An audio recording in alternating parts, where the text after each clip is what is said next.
আজকের গল্প রাত 12টার ট্রেন। রাত তখন ঠিক 12টা। ঘড়ির কাঁটা যেন থমকে আছে।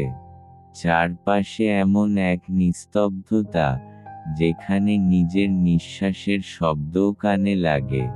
ওই সময়টাতেই গ্রামের লোকজন বলে, রাতের আর দিনের মাঝখানের দরজাটা একটু খুলে যায়।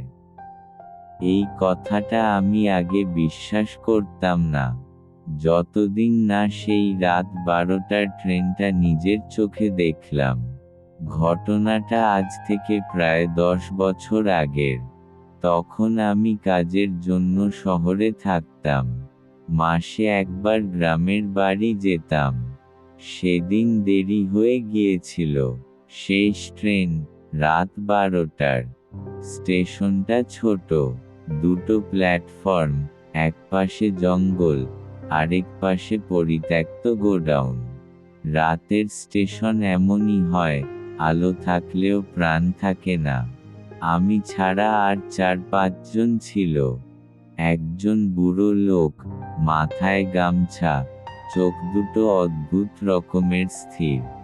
একজন মাঝবয়সী মহিলা, কোলের মধ্যে কিছু জড়ানো, মুখটা দেখা যাচ্ছিল না। আর দুটো যুবক, চুপচাপ, নিজেদের মধ্যেই কথা বলছিল।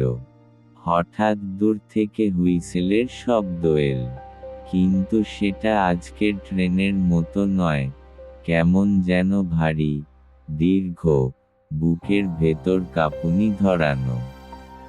ট্রেন ঢুকলো স্টেশনে।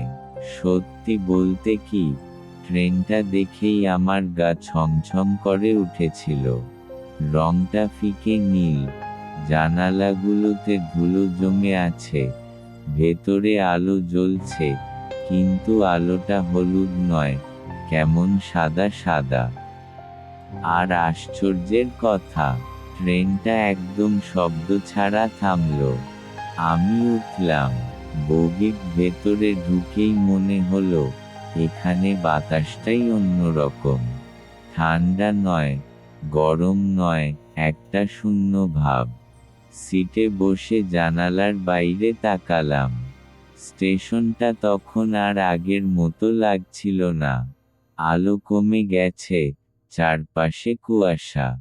ট্রেন চলতে শুরু করলো।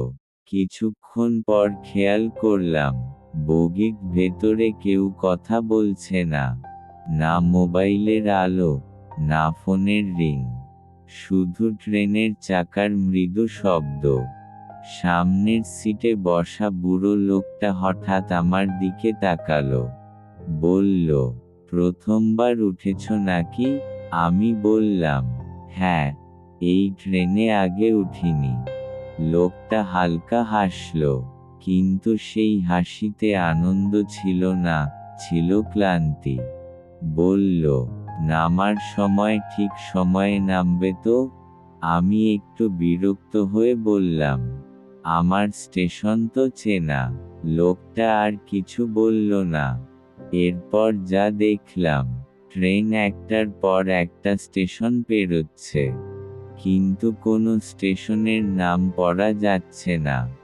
বোর্ডগুলো ফাঁকা, কোথাও মানুষ নেই, কোথাও আলো নেই। হঠাৎ বগির ভেতরে কান্নার শব্দ। পেছনে তাকিয়ে দেখি, ওই মাঝবয়সী মহিলা। কোলের মধ্যে জড়ানো জিনিসটা এবার একটু খুলে গেছে। ওটা একটা ছোট্ট বাচ্চা। চোখ দুটো বন্ধ, ঠোঁট নীলছে। আমি উঠে দাঁড়াতেই বুড়ো লোকটা ফিসফিস করে বলল, ওদের দিকে বেশি তাকাস না। আমার গলা শুকিয়ে গিয়েছিল। আমি জিজ্ঞেস করলাম, এই ট্রেন ঠিক কোথায় যাচ্ছে? লোকটা এবার সরাসরি চোখে চোখ রেখে বলল, যারা ভুল ট্রেনে ওঠে, তারা যেখানে যাওয়ার কথা না, সেখানেই যায়। ঠিক তখনই ট্রেন হঠাৎ জোরে ঝাঁকুনি খেল। একটা স্টেশনে থামল। এই স্টেশনটা আমি চিনতাম, আমার গ্রামের স্টেশন। কিন্তু এখানে নামার কোনো আলো নেই। চারপাশে কেবল অন্ধকার আর গাছের ছায়া। বুড়ো লোকটা বলল, এটাই তোর স্টেশন, এখনই নাম। আমি ব্যাগটা নিয়ে দরজার দিকে দৌড়ালাম। নামার সময় শেষবার পেছনে তাকালাম। বগির ভেতর কেউ নেই, না বুড়ো লোক, না মহিলা, না যুবকরা। আমি নামতেই ট্রেনটা চোখের পলকে অন্ধকারে মিলিয়ে গেল। পরদিন সকালে গ্রামের লোকদের জিজ্ঞেস করলাম, রাত 12টার ট্রেন নিয়ে। একজন বয়স্ক কাকু ধীরে বলল, ও ট্রেন মাঝে মাঝে আসে। যারা চড়ে, সবাই ঠিকমতো নামে না। সেদিন থেকে আজও রাত 12টার ট্রেন দেখলে আমি স্টেশনের ধারে দাঁড়াই না। কারণ কিছু ট্রেন গন্তব্যে মানুষ পৌঁছায় না, মানুষকেই নিয়ে যায়।